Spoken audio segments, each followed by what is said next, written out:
chacun veut montrer que désormais rien ne sera comme avant. On peut s'accrocher au moindre petit détail. Je présume que, en gens doués de sens, si on dit qu'il faut voter, il faudra nécessairement des bulletins de vote. Le seul problème, c'est de s'entendre comment organiser ce vote. Ça, ce n'est pas de l'ordre de l'impossible. Et d'ailleurs, je m'étonne que le débat, pour les Sénégalais, et pour nous tous, je m'inquiète et je m'étonne que le débat ne porte pas sur des programmes. Qu'on ne dise pas qu'aujourd'hui, on est tous Assemblée nationale, on est d'accord que le président de l'Assemblée qui disposait de 40 millions de fonds politiques par mois pour en faire ce qu'il veut, y compris parfois pousser certains députés à voter dans un certain sens, il faut que ça cesse. Il faut qu'on mette en place des mécanismes pour aller voir pourquoi la vie est aussi chère qu'à Dakar, plus chère qu'au Mali ou ailleurs. Qu'on fasse des commissions d'enquête dessus. Voir si c'est des questions de douane, ou si c'est des questions de débat, ou si c'est des questions etc. Je m'étonne qu'on ne dise pas qu'à partir d'aujourd'hui, l'Assemblée nationale, il faudrait que l'ensemble des procédures internes de recrutement, etc., soient transparentes. C'est ça qu'on avait dû mettre en avant. Mais ce qu'on voit manifestement, c'est ahurissant. C'est pas digne d'une république, c'est pas digne du Sénégal. Est-ce que ça augure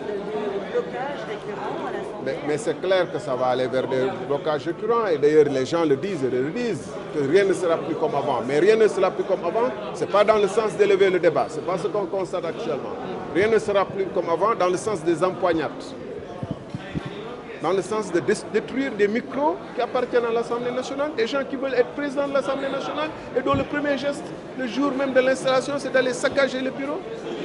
Il y a un problème dans ce pays. Ceux qui ne veulent pas le voir, et je parle aux jeunes,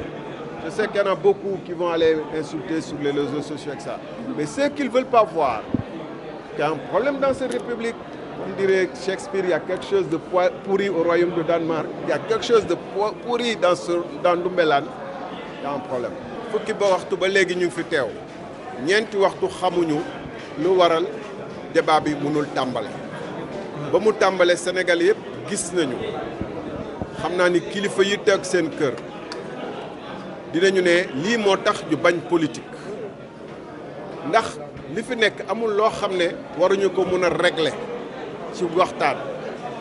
mais dafa mel ni waxtaan amu fi ay xaxaranteeg xuloog sa xeex am nañ fi sax ay jota xeex lu fi nekk c'est très simple naam loi bi moom moo ni bu conseil constitutionnel préparé résultat définitif rek mandat bi door waaye mandat bi door na teewul barki démb bu président Macky Niass woote woon réunion ñun man mii duma fi ñëw keneen ku bokkul ci législature bi di wees li ñëw maanaam ba tey bii may wax ak yow président Niass moom moo nekk président de l'Assemblée nationale am de ba si suba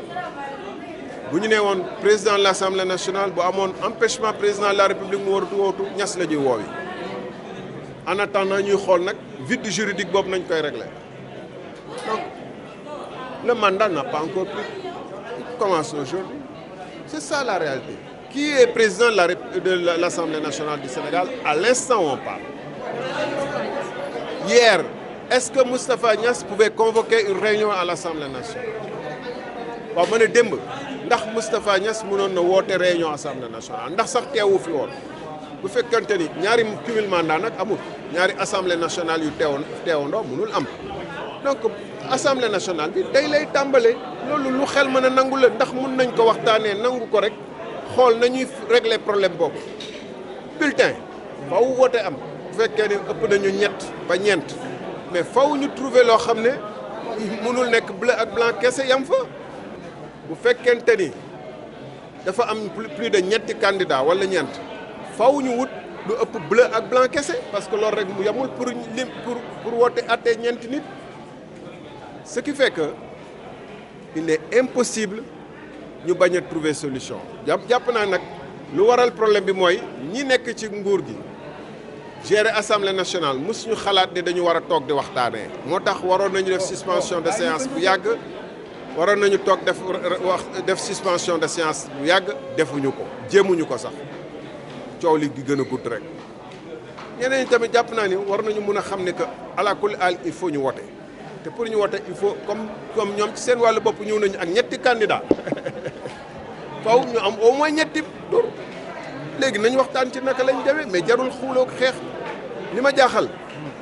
tiital ma mooy am nañ sax ñu bëgg nekk candidat jàpp alalu Assemblée nationale saccagé ko muy wane nag liñ doon ragal ñun te yàgg ko wax man ku ma xam-xam ne man dama yàgg wax li ma gëm liñ doon ragal di ko yàgg wax boo moytul ba tey jikko laago la publiquement sénégalais bi di la seetaan nga këf micro d'accord wax am nga droit bañ a wax jox nañ la kàddu nga wax ba mu neex la amoo droit saccagé ñu Assemblée nationale moom mais nag sénégalais yi surtout xale yi may waxal dañuy jàpp loolu affaire njàmbaar la guerrier la loolu ça installe dans la République un climat qui n'est pas propice bu baaxul pour taxawal réew tabax dara maa ngi leen di gërëm di leen sant